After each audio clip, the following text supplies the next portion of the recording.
Recently, I've been getting accusations from people who I've argued with, saying that I just don't really look for arguments of God. I just, well, I don't really know what they mean, trying to explain it is, sort of pointless. But I decided to try and resolve the problem as best I could anyway. So, I searched arguments for God. Not looking for an argument, just looking for arguments of God, just as they were by Christians or Muslims or, whatever theists there are. Just arguments for God, and I found this article pop up first. So we are going to take a look at it and see these actual arguments, as many people have told me they are, or something along those lines. The first purported proof of the existence of God is the ontological argument. The ontological argument seeks to prove the existence of God from the laws of logic alone. It dates back to St. Anselm. I probably said that wrong. An 11th century philosopher, theologian, and Archbishop of Canterbury. It was also used by the French philosopher René Descartes. It argues that once we mentally grasp the concept of God, we can see that God's non-existence is impossible. This argument, if it is successful, demonstrates the existence of a perfect being that cannot possibly fail to exist. Okay, so essentially the argument here is, you need to accept God before you know that he exists. Okay, this is just obviously, I don't even know what to call it. I want to call it a cop-out, but it's not quite.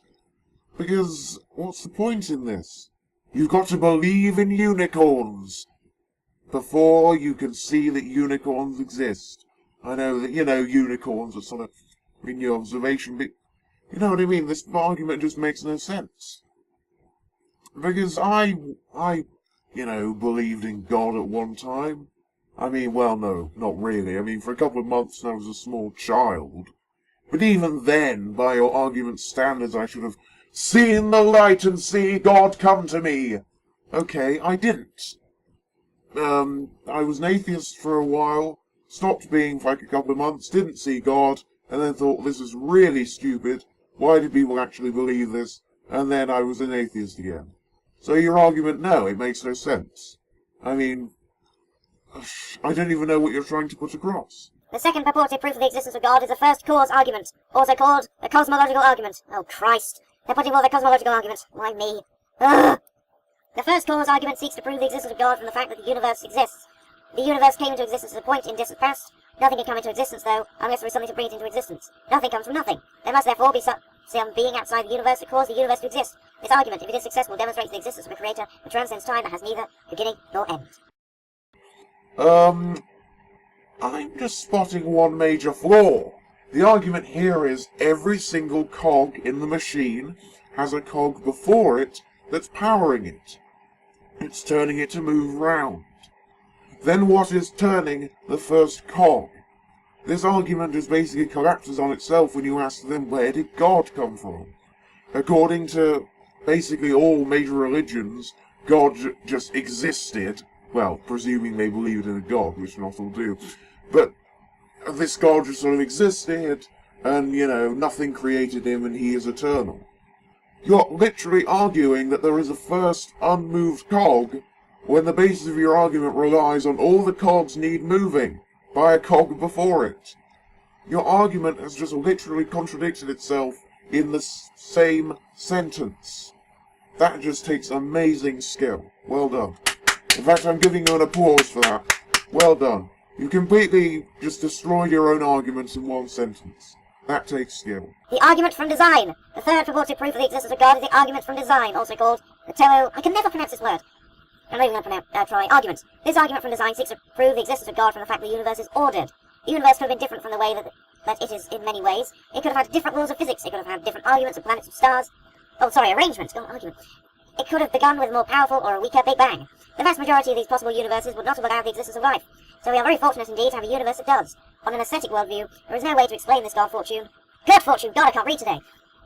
As good fortune, the atheist must put this down to chance. On the view that God exists, though, we can explain why the universe is the way it is because God created the universe with beings like us in mind. His argument, if it is successful, strongly suggests the existence of a creator that takes an interest in humanity. Okay, so what you're basically saying is, look how the universe is ordered. life wouldn't have been able to exist had the universe been slightly different. Well, no, we have many different environments across the universe. We have incredibly cold planets, where gases like methane can turn to liquid. We have planets like our own, where life can exist. And we have planets where it's so incredibly hot that rocks will melt. We also have gas planets, but that's not quite different in the same way. So, this makes no sense, because we do have different environments in the universe.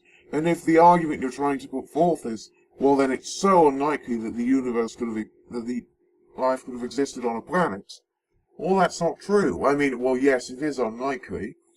But say you were rolling a die, and there was, for whatever reason, a 1 in a billion chance that it would land on 4. There's not much chance of it landing on 4, but if you threw 1,000,000 dice, then it will be slightly more likely. If you threw 10 billion dice, then it would actually be quite likely that one of the dice will land on 4. Whilst the one die even, does not have that much chance of landing on 4, if you talk about all these dice as a collective, then the likelihood becomes much higher. The moral argument. The fourth purported proof of the existence of God is a moral argument. The moral argument seeks to prove the existence of God from the fact that there are moral laws. Moral laws have the form of commands. They tell us what to do. Commands can't exist without a commander, though. So what is it that commands us to behave morally? To answer this, we need to look at the authority. Why can't I read today? The authoritative nature of morality. Commands are only as authoritative as the one that commands them. A command of a ruler carries more authority than a command of a citizen. Moral commands, though, have ultimate authority. They are to be obeyed under all circumstances. Their authority transcends all human authority, and they must therefore have to be commanded by a being whose authority transcends all human authority.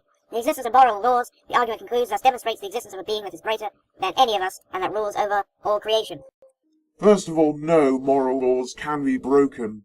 Whilst it's against our moral nature to kill someone, there are still murderers. So this idea of they must be followed at all times is sort of nonsense. But secondly, why do we have morality? Well, it's because we've learnt it from societies past. We've learnt from our times of hunter-gatherers that, you know, if we're living in a group, then we shouldn't kill other people in our group, otherwise we won't have anyone to hunt. And we won't be able to capture as much food. And that's basically just grown. We've grown empathy over time. Because we share a lot of traits with our hunter-gatherers, because we're the same species.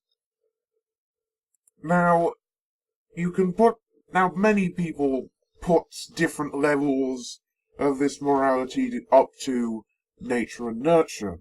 But whatever you choose to put it up to, it's obvious that we've basically just learnt these values from societies past, and we've learnt these values because we're the same species as the hunter-gatherers who shouldn't have killed all the people in their tribe, otherwise they wouldn't have had someone to hunt. So no, we don't need a creator. It's the same argument behind this atheists have no morals. No, morals come from people. Why do you insist that morals have to come from a human? Why does the Bible not condemn things like pedophilia, yet we consider pedophilia wrong, because we have morality? Why does the Bible endorse slavery, yet we think in this time that slavery is wrong? Because we have morality. And I find it difficult to believe that, well, no, you're obviously denying it, but I find it just baffling that a Christian could just deny this. Because there are many things that the Bible endorses that we in our modern time do not. So your argument just makes no sense. Oh, those are some really stupid arguments. Well, thank you for watching, everyone, and I hope you enjoyed this video, and if you didn't, then feel free to argue with me, because I'll be willing to take on your arguments. You know, I'm here. I'm willing. Just come at me with your arguments and I'll take them on. So, yeah, that. Bye.